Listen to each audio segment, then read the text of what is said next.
sexualization Yeah. in art. Like the left is like my 80-year-old grandmother with Alzheimer's. the right is like my 6-year-old nephew on a sugar high. That's where I do have my socialist tendencies come out. They'll bombard you with information, they will try to teach you every damn thing on the face of this earth, and still you will not be able to become a cultural practitioner.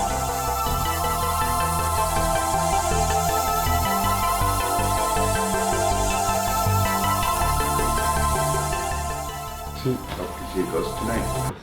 Okay. Hello, this is Wazwo X Wazwo, Evil O, and once again broadcasting from Baroda. Can I say that?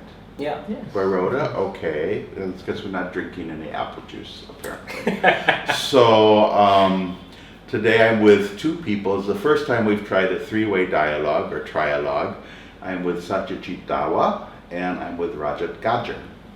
So, just introduce yourself, Rajat, a little bit. Who are you? So I studied sculpture, and I am also an industrial designer, and I'm also a curator. Okay. Yes. So you've curated in the past. Yes, I have. And Satyajit? I teach art history, architecture history, I teach visual arts, visual culture. I am an art curator, and I also run a consultation firm, art consultation firm. Okay. So we're just going to have a little group dialogue today. I think Satyajit has a lot to say, and we're going to talk about things that are, what should we say, wrong in the art world, or things that could be improved in the art world, or what? We're going to respond to certain activities in the art world. Let's just say Okay. that. Where would you like to begin? We're going to be poised and diplomatic, Vasu. That's very difficult for me to be poised or diplomatic. What are we going to talk about?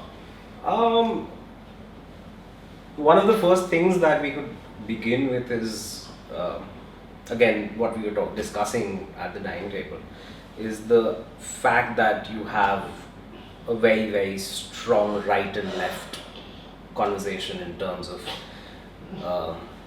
the various activities that take place within the art world. Where essentially, say for instance, you would have the Biennale, which is touted as a alt-left, you have the art fairs which are alt-right, and how, like, let's not disturb anything within these two larger pictures. Right, the Marxists control the Biennales and the capitalists control the art fairs, and everybody's happy. But he really is happy, I feel. And I myself, I mean, this whole channel started one day because I made a rant. I just made a rant on my phone. And that's how Evil O channel started. And I was pretty much just bashing the control that the left seems to have on so much of the art institutions, not just in India, but worldwide these days. It seems like if you don't fit a leftist view of the world, you're not going to get into a Biennale. You know, am I right about that? But it certainly seems that way when I visit Biennales and see what sort of art is on display and the ideology that's being presented. Am I right or wrong? I disagree with that in terms of, see, in the previous Biennale, which just happened, it was about the ideas of social issues. It was about the various political problems that are happening in the country. It was about that. So one can't really sort of bracket it in the context of an alt-left Biennale, is because of the fact that those are the issues that they're talking about, and the works will sort of have that recall value in terms of the kind of subject matter that is there, in the kind of execution that has happened. So that is going to take place. The previous editions, I wouldn't really say that they were alt-left, or I wouldn't really say that there was any, you had to follow a certain Marxist. There's always a leftist certain number of ideology. artists who get included in the Kochi Biennale who don't necessarily fit that box, that Marxist box. Of course. But they also, when they are included, they seem to be presenting works that are very minimalist or something like that. They're not really making an alternative argument. You know, But they're that one just- could also argue that might be the curatorial premise, or maybe that particular set of works really sort of work well within the larger curatorial context of it. So I mean, I wouldn't talk about the left in that context. See, my problem, as I said, I mean, it's always the humanities, the arts. They've always been in the they've always been within the domain of the left, right? And which is essentially why predominantly, not always. Predominantly. Apologies. Predominantly, they have been in the domain of the left. Well, I gave the example earlier of Damien Hirst, who I don't think was ever in the domain of the left. I mean, he was pure capitalist right from the beginning. Of course. So predominantly they have been in the domain of the left, and that is where I also feel that there has been a lot of change because of that. There has been a lot of development. There has been a lot of dialogue that has been created because of the fact that it has been in the within the domain of the left. And that is where, see, my problem is the fact that,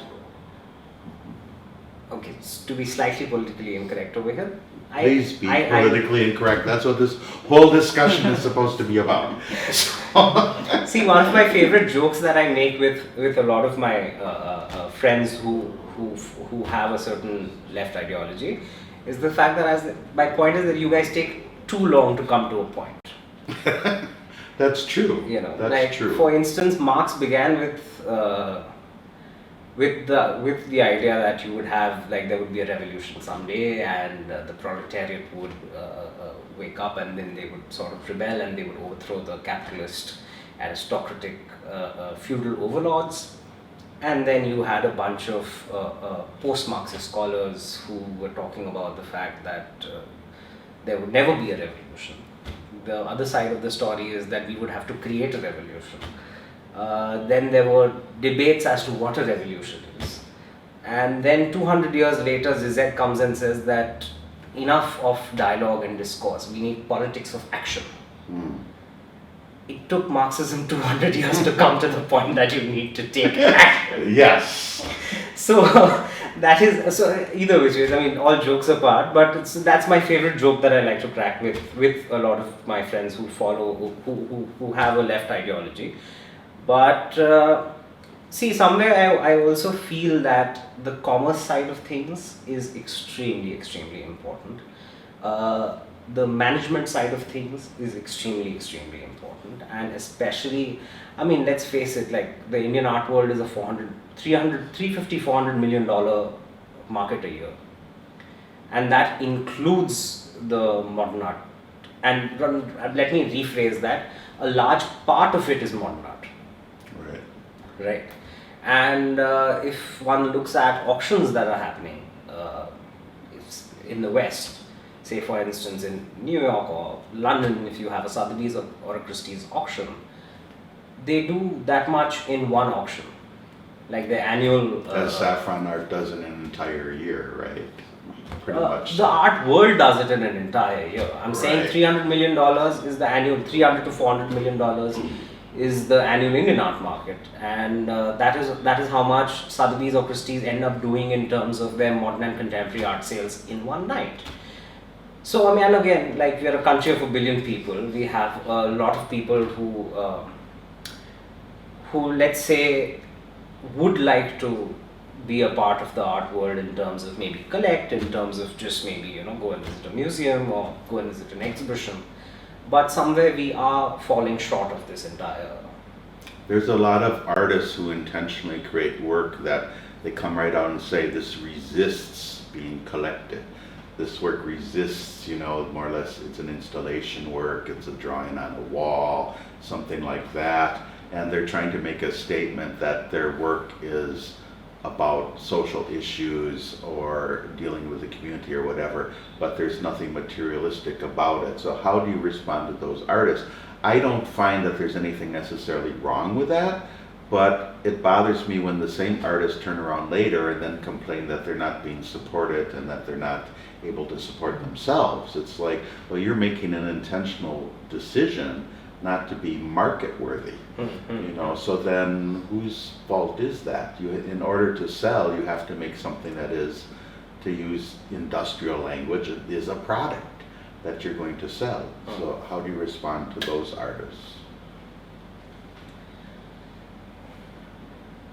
See, essentially, I understand the practice, right? I understand that practice. I can respond to that practice. I think that practice is, I wouldn't see, the practice is not premature. Again, like my entire, like all of it goes back to the point that the main point that I'm trying to make, which is essentially that we need a market which is extremely large and diverse.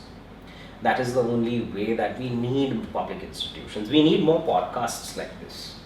Yeah, we need more people just having a conversation on these things. Just a dialogue. Just a dialogue. People don't have to agree with me. I know I'm an oddball and I have weird ideas.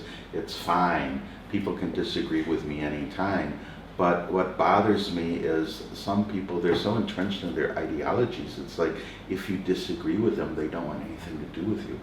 You're labeled as a bad person because you don't support such and such a cause. Like I myself, I've gotten into a lot of trouble on Facebook with the whole immigration issue. Because I'm an immigrant too. I mean, I've come to India and tried to make a home, and it's not always easy to do that. And there's a lot of paperwork, blah blah blah. But to me, that's a different thing because I try to do it in a legal manner than people just pouring across the border. So then, when I make those points on Facebook, then I'm heartless. I have no concern for people. How possibly could I be an artist? You understand, and it really bothers me. It's like people are no longer to just speak without the emotion attached. Yeah. And outside of the frame of the ideology. I think that it is not. I mean, I don't think that there are ideologies at play either on the left or on the right. Alright. Again, going back to my left joke, like the left is like my 80-year-old grandmother with Alzheimer's. The right is like my 6-year-old nephew on a sugar high. Those are good analogies. Right. Yes. So, are you on a sugar high? Okay. So, I'm so damn sure somebody's going to be like, that's against people with Alzheimer's. Yeah, I'm sure. Yeah. What do you have against people who are disabled with Alzheimer's? I have nothing against. You have to watch your language so carefully these days. You just have to, So that's okay. I'm a person who's suffering almost with Alzheimer's. I'm up at that age. Anyway.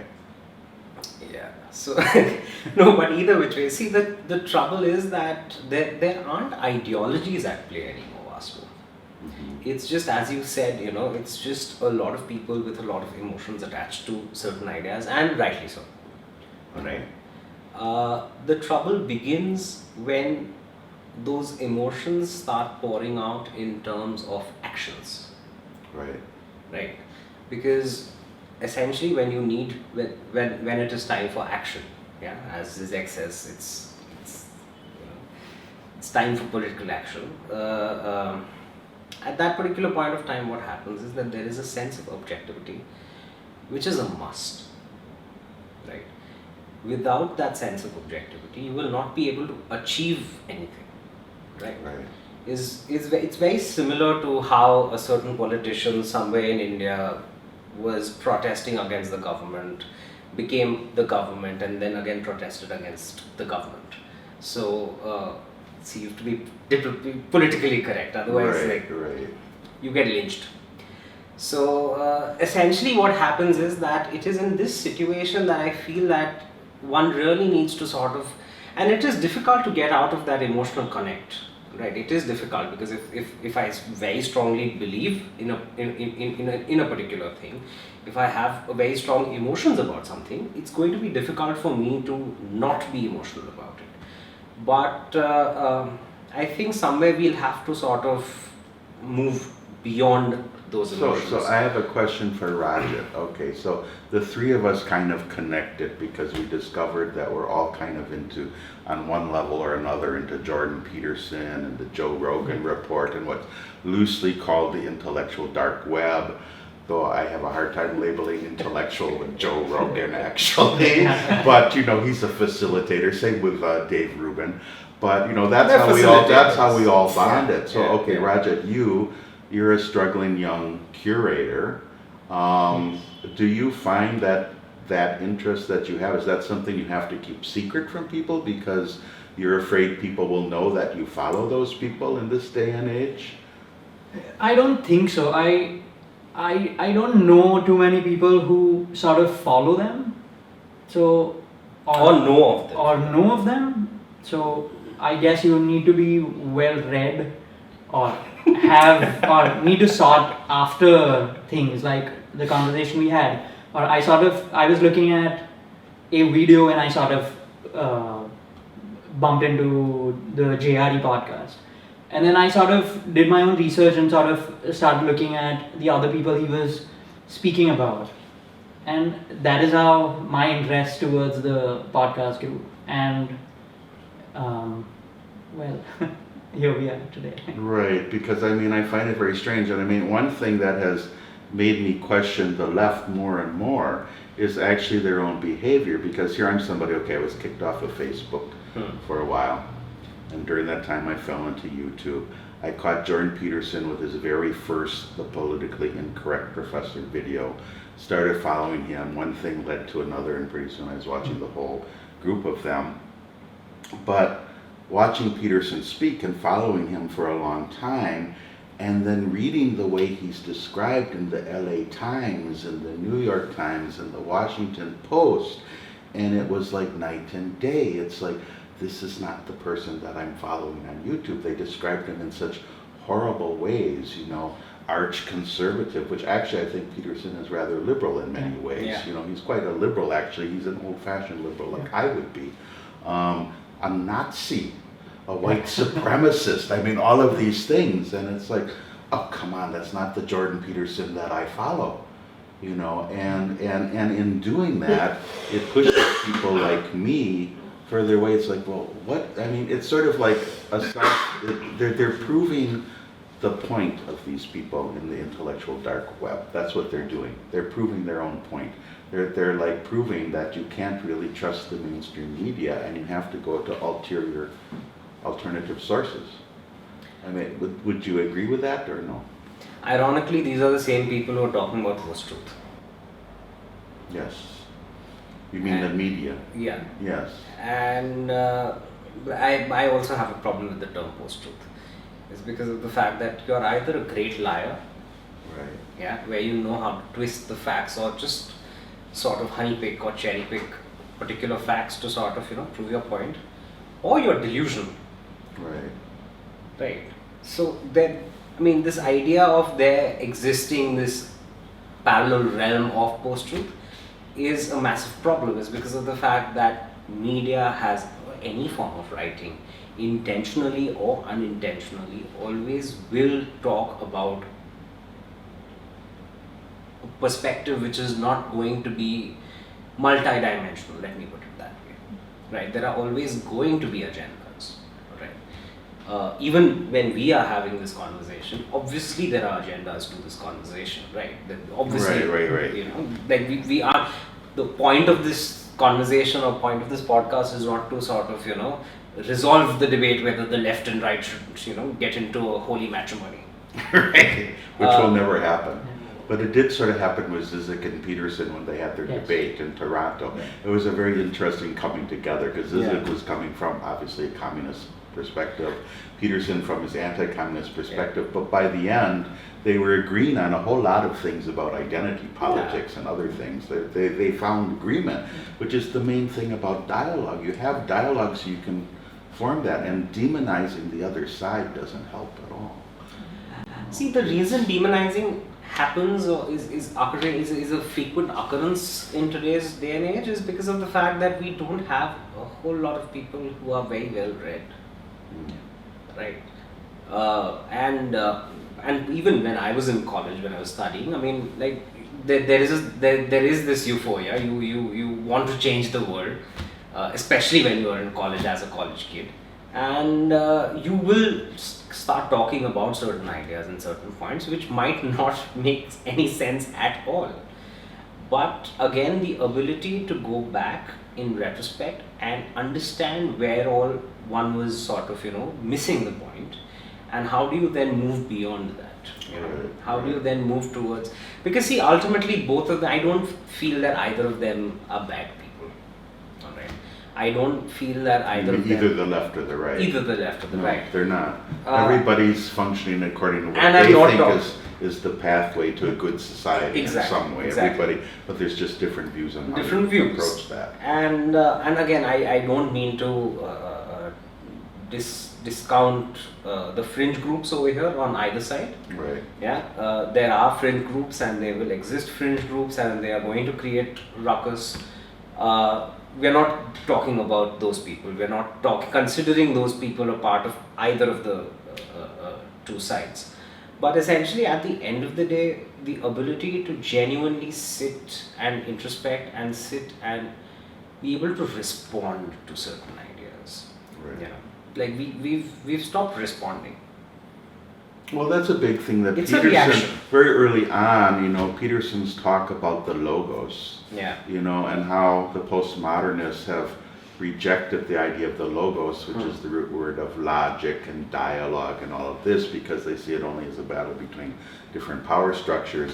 So basically, you can be illogical in your arguments. Your arguments don't have to have consistency as long as you're subverting the power structure. I find that really frightening. Whether you think the power structure is good or bad or whatever, but when you start discarding things like logic, dialogue, free speech, you're on really dangerous ground. I started looking at what's happened in China now, which is communist in name only. I used to say it was communist in name only, but actually it was capitalist. Now I feel China is basically fascist in many ways, but people don't recognize it as such. But I mean, you're making faces. Do you think that China is fascist or no? Is China a communist country or a fascist country, or you think it's neither? I feel that it is a capitalist state which is being governed by a communist overlord. Can I use overlord? Yeah, that's Can I say okay. overlord? Yeah. Okay. Yeah. So I feel that's the situation with China, and that's a very dangerous situation. Okay. Is because of the fact that capitalism essentially is about decentralization, and a decentralized economic idea or a system which is being controlled by a centralized system, and so it's just beyond anyone's understanding in terms of how. Technologically, how they it's keep all making these great leaps. They're with going their to keep making a speed lot trains and all of they, these they, things. they will. The reason that happens, Vasu, is for the fact that you don't have human rights. Right. Like you come to Bombay, people who follow me on Instagram, know how much I complain about Bombay traffic. Just to go and repair a section of the road.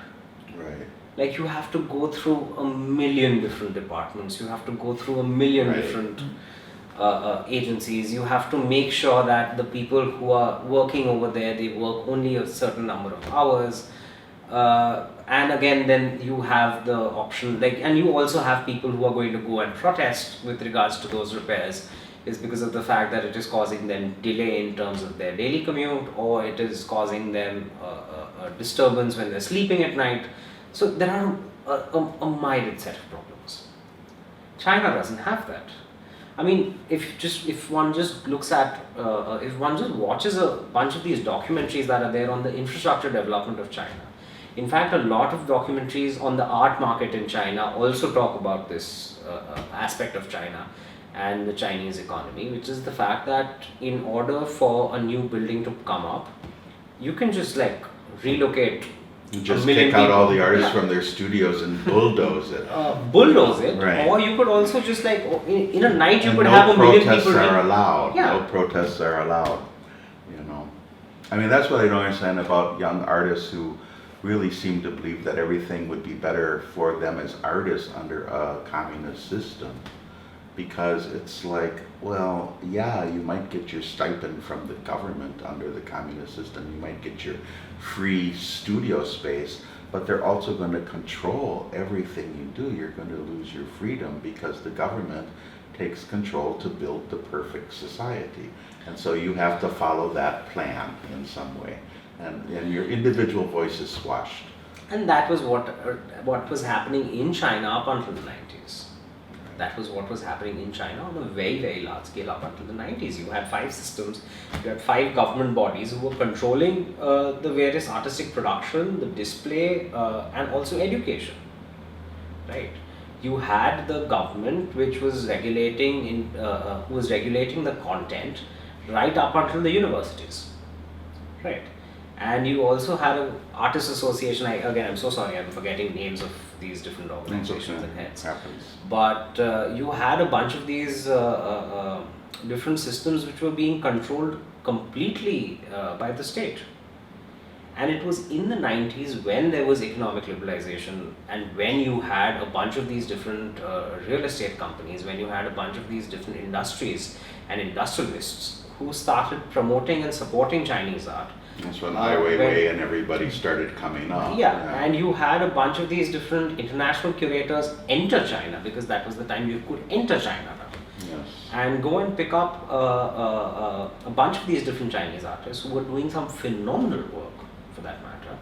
And then they started getting showcased abroad. And you also had some some of the biggest names in the West in terms of the art market enter China. You had a lot of these non-Westerners enter China and set up galleries over there.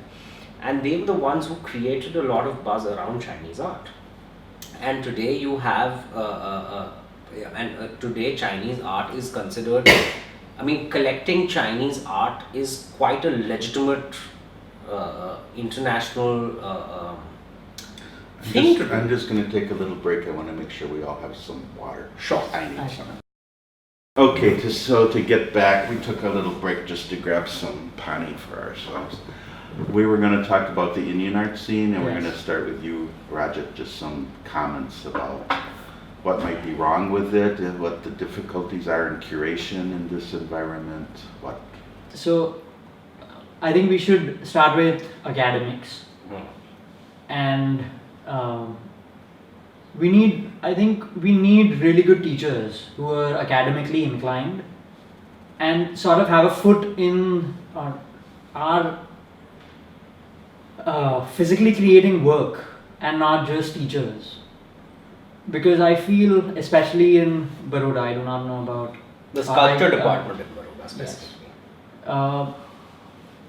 Sort of, as a student myself, I didn't have teachers who sort of were making work on a daily basis, and they didn't have, what I mean by that is they didn't have a studio practice. They would have, so they did, but it was not like I said again, didn't have a studio practice, and they weren't constantly practicing work, and they Well, it would be nice to see your teachers actually in the studio, actually working on their own work as the students work, because then the students can learn by example and see what's going on. And they were sort of extremely laid back and weren't updated at all. So that is where that is what I feel is one of the major issues.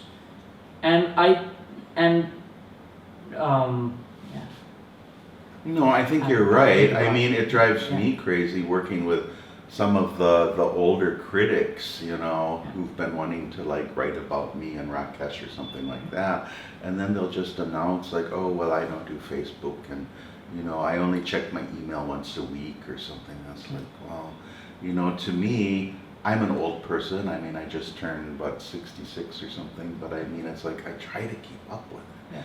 You have to, because if you don't, then, especially if you're a teacher in that role, then what good are you to the students? You have to be up with the times in some way. So. Yeah, and there's this other factor of teachers who are extremely involved, which has also sort of created an issue. And we have sort of friends or fellow artists who've moved to other institutions who are sort of way towards the left and sort of become activist artists and and that sort of ruined their practice. And How did it ruin their practice in that they stopped producing, or they started protesting more than producing? exactly, so it all became about activism, and Right. they sort of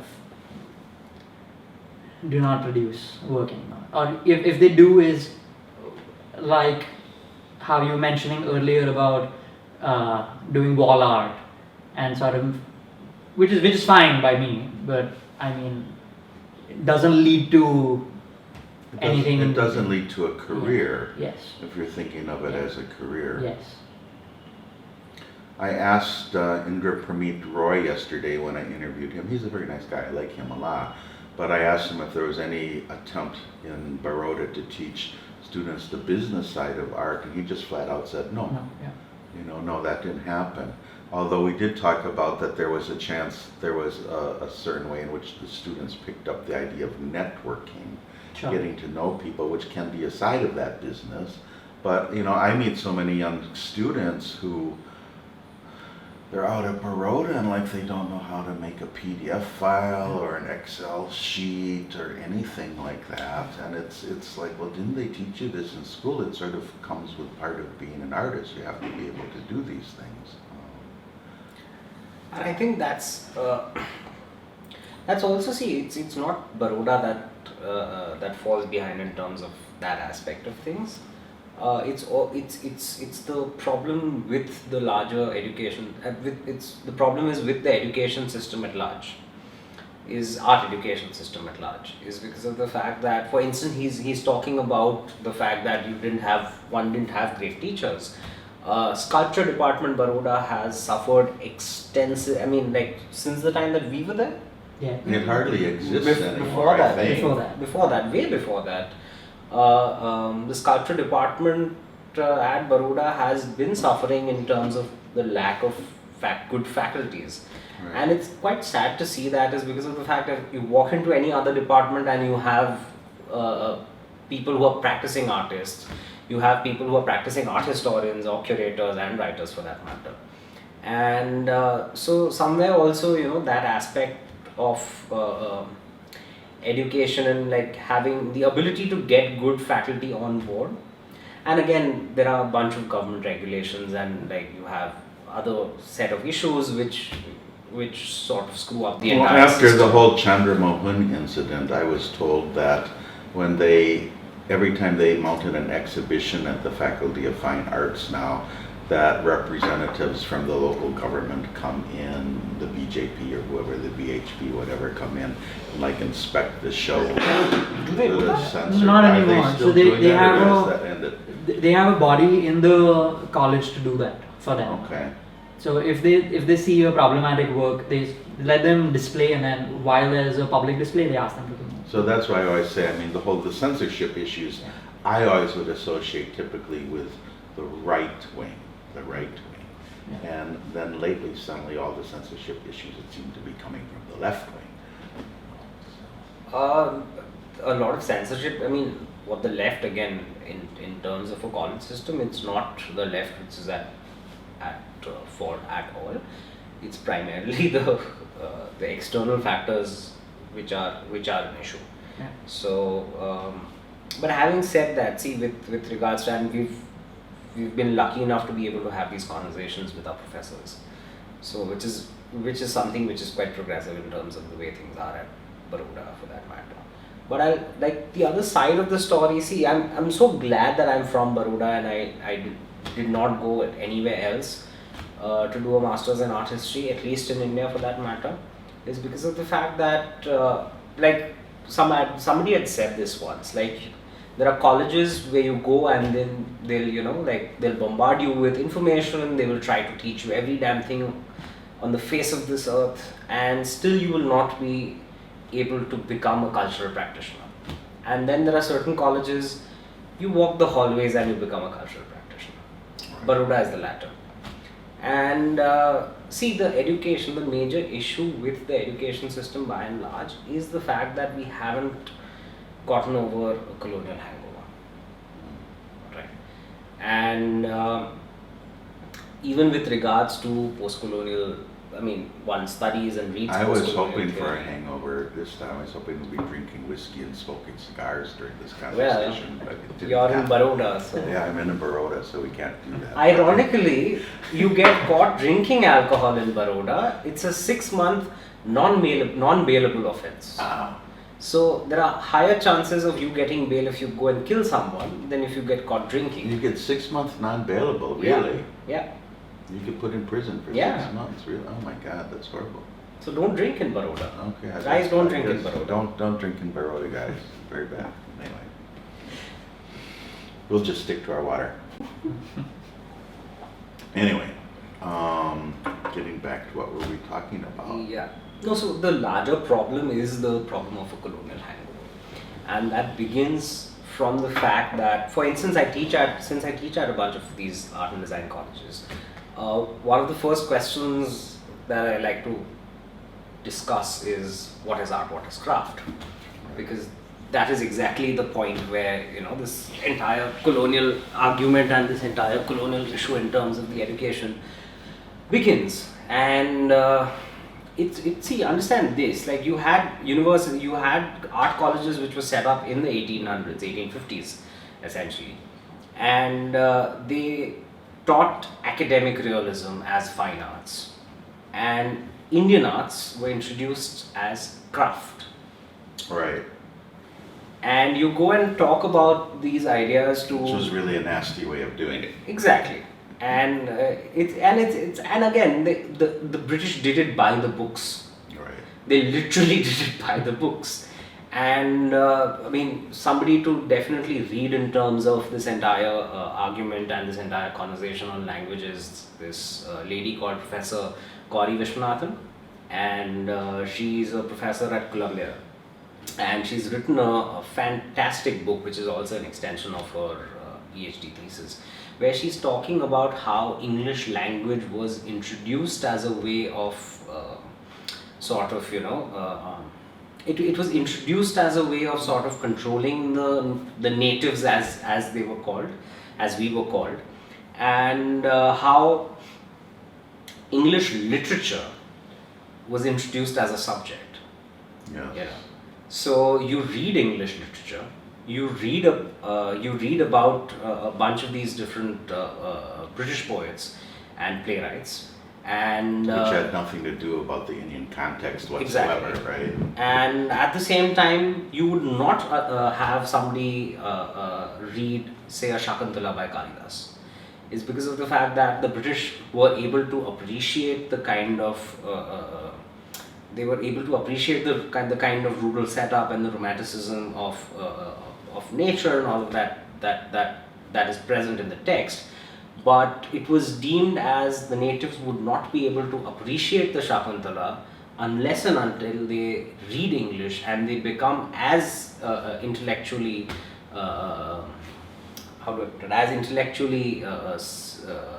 like-minded to the British. That's so arrogant. And Yeah. so you become intellectually like-minded as the British. That's the only way you will be able to appreciate the lack of morale in the Shakuntala. The lack of morality. In the Shakuntala, Ooh, because evil. you have because in the Shakuntala you have multiple discussions about there are descriptions of conjugal relationships. There are descriptions of premarital sex, and all of this was considered morally demeaning By the British. by the British, because that was their it was a Victorian set of morals. And interestingly, in the English language, while we are discussing Well, about a bunch this of is these- an argument I've made many times Right. with people who are But- very prudish about sexualization Yeah. in art. Yeah. And they say, oh, no, you shouldn't have this nude, you shouldn't have this and this. It's like, it was part of Indian culture. It's the British who brought in all of this Precisely. prudery, So the problem that begins is that, see, that is where the problem is the problem exists with the right and the left. the right, unfortunately, hasn't gotten out of the Victorian morality that was imposed, not even imposed, that was sort of, And they're so injected. brainwashed, they Exactly. actually think it's Indian, but Exactly. it's not. It's not. And Right. the left, on the other hand, what has happened is that you have so much of a dialogue, you have so much of a discourse that is generated, and it is generated in an English language.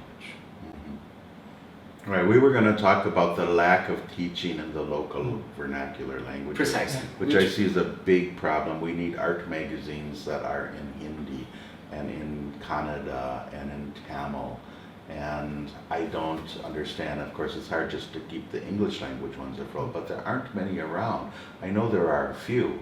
I think there's a Bengali art magazine, I'm forgetting course what there it's is. called. There are some, but they don't get wide distribution. They don't seem to be taken as seriously as the English language ones. Yeah. And then, of course, the international curators, they have no access to those, so they just discount them. Rather than hoping that asking somebody to help translate them, perhaps. That, and also the other major thing that I realized, and touchwood, I had professors who had discussed this in college while we were studying. I didn't really understand it at that point, but what I understand now is that we don't have people titling their works in their mother tongue. Yes. Whenever you see a work, by and large, I mean, of course, there are exceptions, and I'm not denying that, but there is this need to sort of title the work in English. Right. And even the if context the person is is lost. not fluent in English. Yeah. And I've told many young artists, I say, your work is wonderful. Your titles kill your work because your titles are so clunky. It's better to just leave them untitled. Because that's also a literal translation that happens, Right. Because we don't even have good people who can translate very well. Right. And of course, I mean, there are certain things you can't translate. So, Right. it's, There I are- mean, there are there are words that are puns you can't translate untranslatable. puns. Right. You know. You can't translate humor. Yeah. So that's the major problem in terms of the education side of things, is the fact that you don't have a proper dialogue, a good, thorough, exhaustive dialogue that is taking place in regional languages. You do have people, yesterday itself, I think at Gallery Arc, yesterday or day before, you had this, you had Sachin, I'm so sorry, I forget names, I'm terrible with names. But they were having a conversation on Abstraction. abstraction. I was there, yes. Yeah, and Sachin Right. essentially is a phenomenal translator. He has written some very, very good work in Marathi.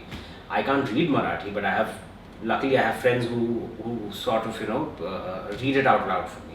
And you read some of these things, and you read Marathi literature, you read Gujarati literature. I don't read it. People read it out to me, and you realize the depth of ideas, and you Right. realize the Same aesthetic with intensity. Malayalam, same with Bengali. Of you know, course. So, And that is what I feel needs to start happening in terms of the larger dialogue, in terms of the art world.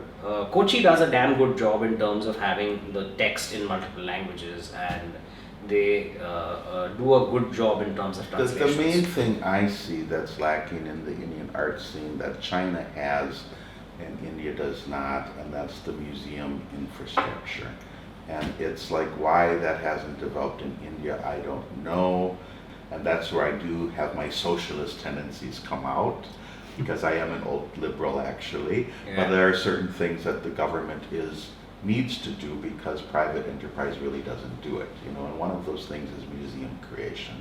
And China went ahead, they built not just some big contemporary art museums in the major cities, but even smaller towns and things have art museums. And India hasn't done anything, especially locally, since Lalit Kala, which isn't You want maintained well local or museums. administered well. You want local museums, you want private museums. Start two things. Number one, have more curators coming out of this country. Number two, have proper art administration, art management courses coming out of this country. We were going to talk about the lack of good curating courses Yes. in the colleges. You feel that there are no good curatorial There are no courses? curating courses. There is There's one curation. none? Zero? There is one course on curation which is at the Shrishti School of Design in Bangalore. So how do people learn how to curate? Well, you You get an art history degree and then you wing it, basically. pretty much. Pretty Pretty much. That's Pretty much. scary. Precisely. I would think that you would have like a master's program in No, so curatorial we do not or have a something like master's that. program, and we do not have a program in curatorial studies. So most of the people, at least that I've had a conversation with, who are curators, who do a bloody good job, either you have the option of going abroad on a residency program or going and doing a second master's, or being a part of a larger curatorial practice, or being an assistant curator to somebody, and that's how you start learning. And the other option is that you could just like go on the internet, go see a bunch of these curatorial courses which are available abroad, go through the syllabus, go through the reading list, start reading, like start getting ideas on curation yourself, self-learning essentially. I think this is probably getting long, even up to an hour. I don't know, it seems like we've been going much longer than normal. We should probably wind it up. Any last thoughts you want to give Rajat about anything? Or Satyajit, any? Again, like we really need to buck up in terms of, like, we need more galleries, we need more consultants, we need more curators, we need to have a dialogue in terms of language. We forgot to talk about the media. Media, of course. Yes, like you know, it really bothers me whenever I see arts coverage on the mainstream media. It's always about like artists decorating a wall where people were making peace up, and so they painted this beautiful mural, or it's about a children's class. And to me, what all of that does is imparts in people's mind that art is kind of something that's still sort of a grade school activity. It's not really for adults. And then the flip side of that, you have like in the Times of India, the only time you get any art coverage is with auction results, that the FN Souza or the Gaitonde or whatever has broken an auction record, which makes it just a real money-making capitalist type of experience that the average person doesn't relate to. Of course. You know, and is actually resentful of. And so you're not reaching the average Indian. I'm not in sure that if kind the of average coverage. Indian is resentful to a Souza selling for 5 crores. Yeah. Like, to be honest. You think they're proud about that, even if they don't know who FN they're Souza is? disinterested. They're disinterested, okay. They're disinterested. The reason I feel that they're disinterested is because of the fact that you don't really, I mean, for you to have an interest, for you to have a certain hatred or a certain liking, you need to first and foremost understand what the heck that is, Right. you know. And it's basically, okay, rich people, and they move on. Right. But it sort of trickles down to a regular artist, because any carpenter or any other fabricator you go to feel that you are selling works for crores, and then they want these crazy amounts of money to cut a piece of plywood. Yeah. So That's what happened to me at the Kochi Biennale with the head loaders, you know, when I broke the mutka and got on all the news, because it's like the head loaders just got it in their mind once they heard it was for Kochi Biennale. It was like we were all crore parties. We were going to make crores and crores of money from our work, and it was like, no, actually this is costing me a lot of money to mount, and I'm probably not going to sell anything, you know. But anyway. Yeah, so that's how it impacts in terms of fabrication. So anyway, I think we should wind this up, but I would love to do this again. Next time we should Most do it in Udaipur. Most definitely. Come up to a civilized state, Rajasthan, where we can have some proper whiskey and beaties, okay? Cigars. I don't Cigars, do okay, beaties. cigars. I don't know if we could find cigars in I'll get We'll them. find some. I'll get them. I'll You get can some very bring good some cigars. cigars up to Udaipur, Yeah. we'll have another conversation. Yeah. So, Or Bombay for that matter. oh, that could happen. Mumbai, sorry. I know, Bombay's a long way to transport my lights. Anyway, Rajat Gajjar, thank you for Thank you so joining much. me today. Satyajit Dawa, thank you. Very interesting listening to you talk. This is our first dialogue ever on Evil O. And this is Wazwo X Wazwo from Baroda, Evil O, signing off. Until next time, thank you. Bye.